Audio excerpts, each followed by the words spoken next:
Wife 44F cheated. I 45M filed for divorce when I found out and she tried to kill herself on New Year's Eve. Right, where to begin? The STBXW and I were together for over 25 years, 22 of those married.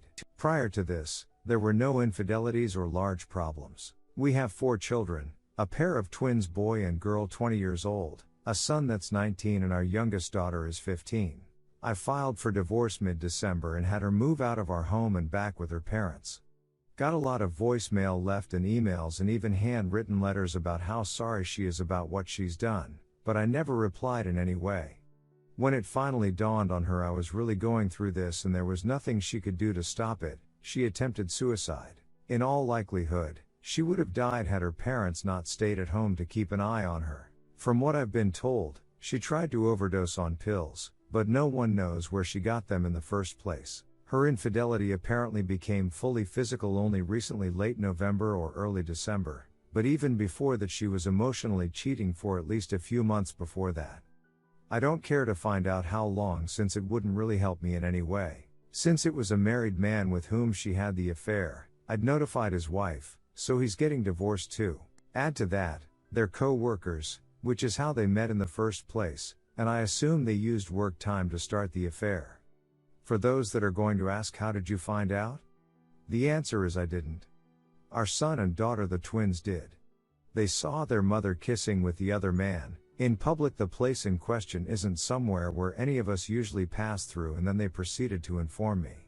I started digging around and found more than enough evidence of a prolonged affair. I don't have many deal breakers, and believe that marriage is something that's a continuous work in progress. You have to do your part to keep it alive and well, but cheating is something that I absolutely will not overlook or forgive. To cheat is to take acid on all the time you spent together, to take a dump on your shared lives. It's nothing more than selfishness and cruelty. I'm just telling you so you can understand me a bit better. Maybe, but that's a really reaching maybe, I could have tried to look past this if it had been a one-time thing and she immediately came to me, contrite and remorseful. But she wasn't. I mean, she only started sobbing and bawling once she got caught, and that to me is utterly worthless. It's easy to cry once your acid is put into the spotlight, but before all this? I've never noticed anything remorseful about her or any sign of guilt.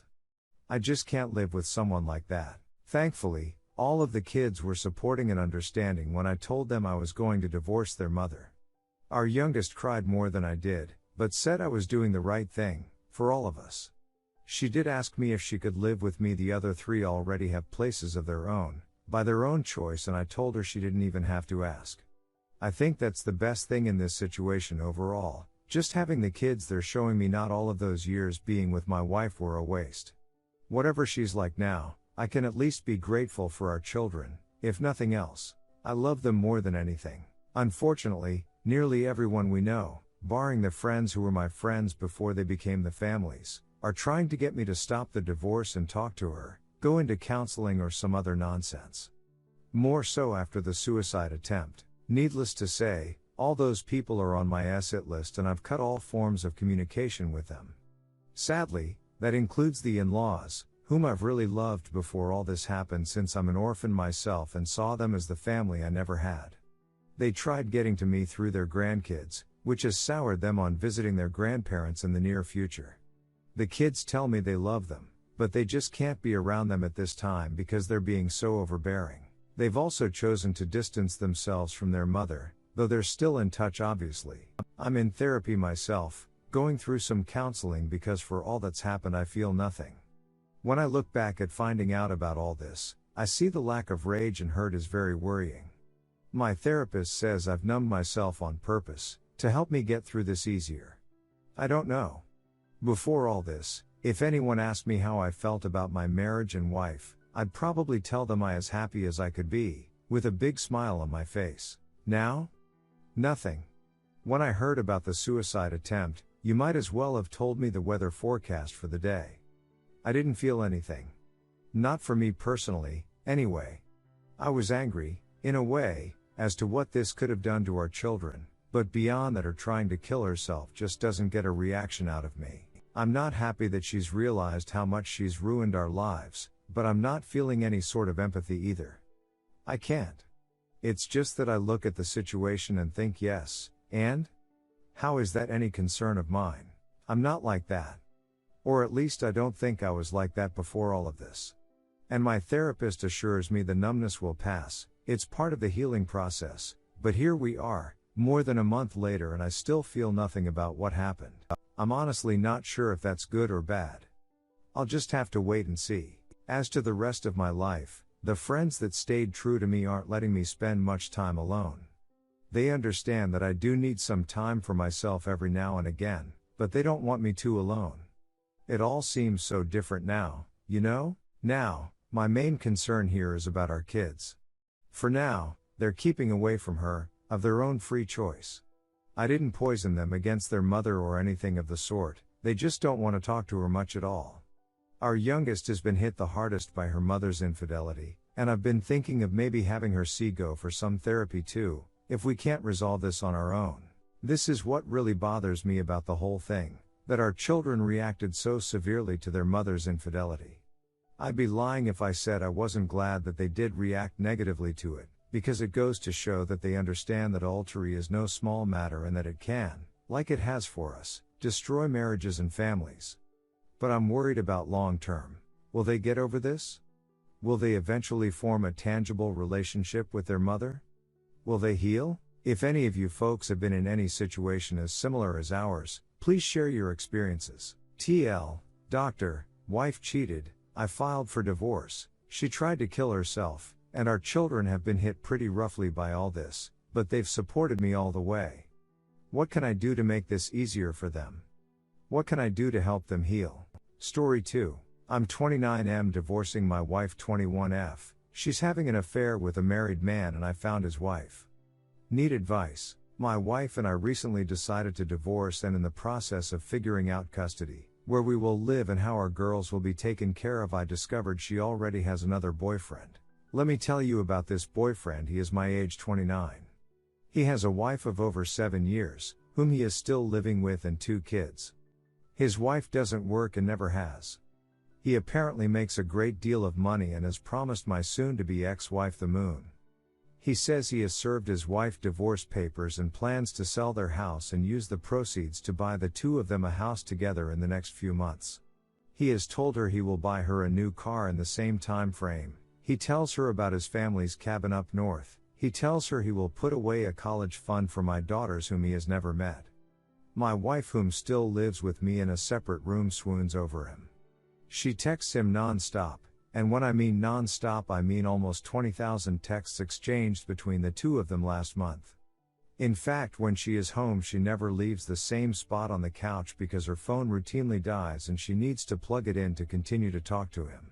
In the last few days I have been the recipient of most of the information regarding that man mentioned above and relationship the 2 of them are having. This information was given to me by my wife. It may seem weird, but I didn't know about then when I filed for divorce. Our marriage had been tenuous and we decided we should part on good terms with honesty and courtesy so our girls will not know a bitter mom-dad. I found out his name, the fact he has a wife, 2 kids, and more. She also informed me she intends to be engaged to him within the year and moved in with him by October. Our divorce won't even be finalized until January. I found out more information than I care to know about the money, the house, the college funds, etc. My wife also tells me that he served his wife with papers, but she is stupid, something she routinely says, and hasn't even hired a lawyer yet and will end up getting nothing in the divorce. I still love my wife, and despite the infidelity I tried to get her to view things from my point of view. A well-off man of 9+ years of age older is promising her everything she could ever want. You get the picture. She swears this is not the case and it is absolute true love. I found the whole thing completely ridiculous. They've known each other for 3 months, so she claims, and while I wouldn't otherwise care what she does since we are divorcing, my daughters will have to be exposed to this man. Tonight I actually looked into everything, not because I want to save my marriage but because the whole thing stinks to high heaven and I worry about how this will all play out for my kids. First I discovered the wife's name, Facebook, and there are pictured posted of the 2 of them looking quite happy and obviously together as early as 2 days ago. In fact, her Facebook is a collage of the 2 of them and their 2 kids. No sign of discord. While this is not proof of anything, surely a stay-at-home mom, with no job and 2 kids, wouldn't post pictures of how happy she is with her husband 2 days ago when she was supposedly served with divorce papers 2 weeks ago, would she? Second, there is no record of a court filing under either name in our district courts. He told my wife he filed for divorce earlier than I did. I did a search for my case and it popped right up. A search for either of their names produces nothing. For the skeptics on this one, they both have very distinct names, so it's not a simple issue of a Tom being filed under Thomas. And I know the township they currently live in, so I know I am referencing the proper court. I have no idea what to do. I debated messaging the wife on Facebook this evening, if for no other reason than to find some answers. Have you really been served with papers? Do you know about the affair? Are you aware your husband and my wife laugh at how stupid you are and are banking on that stupidity in the divorce? I'm sure you can see where my mind is going. I don't know where my place is in all this. Should I even know her name? Should I say anything? If I were to say something, certainly his life may become far worse than it currently is, which frankly I don't care about. However, I am certain that my wife, the mother of my 2 kids, may never forgive me for saying something to her, especially if this disrupts her plans for this new house, car, life of luxury she is expecting, which it most certainly will. This of course could have a very terrible blowback on me and my kids. I'm at a loss. I think perhaps what happens in the boyfriend's divorce is none of my business and I should stay out of it, but at the same time, if my wife were going behind my back for months, I would certainly want to know from someone. And I also need to look out for the welfare of my own children here. In short, help. TL, Doctor, my wife is dating a married man and I have discovered inconsistencies in the story and discovered his wife's identity. Do I contact her?